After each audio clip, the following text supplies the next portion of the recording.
আপনি যদি একজন আইফোন ইউজার হয়ে থাকেন তবে ভিডিওটি আপনার দেখা দরকার। আমরা আইফোন ইউজাররা বিভিন্ন রকম স্ক্রিনশট তুলে থাকি আমাদের ফোনে, এবং স্ক্রিনশটগুলো নর্মাল হয়ে থাকে, কিন্তু আমরা চাইলে আমাদের স্ক্রিনশটগুলোকে এমন ডিভাইস ফ্রেম সহ খুব সুন্দর করে তুলতে পারি।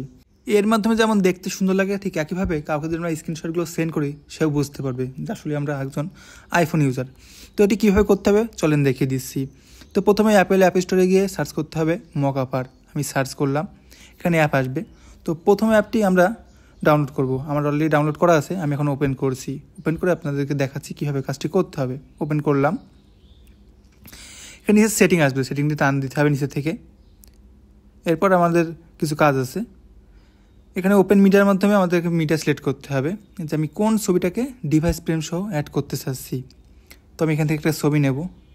আমরা চাইলে কিন্তু এখানে ছবির সাথে সাথে ভিডিও অ্যাড করতে পারি, অর্থাৎ ভিডিও ফ্রেম আকারে শো করবে।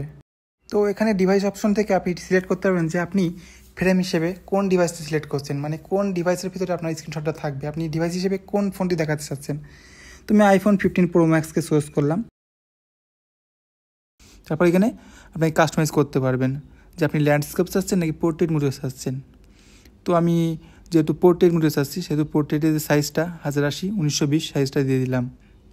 এটা একবার সেট করলে বারবার সেট করা লাগবে না, প্রথমবার হিসেবে এটা সেট করতে হয়। দেখেন কি সুন্দর, আগে নর্মাল একটা স্ক্রিনশটকে আমি সুন্দর করে উপস্থাপন করলাম একটা ডিভাইস ফ্রেম সহ স্ক্রিনশট। তো আপনারা চাইলেই এইভাবে কাজটি করতে পারেন।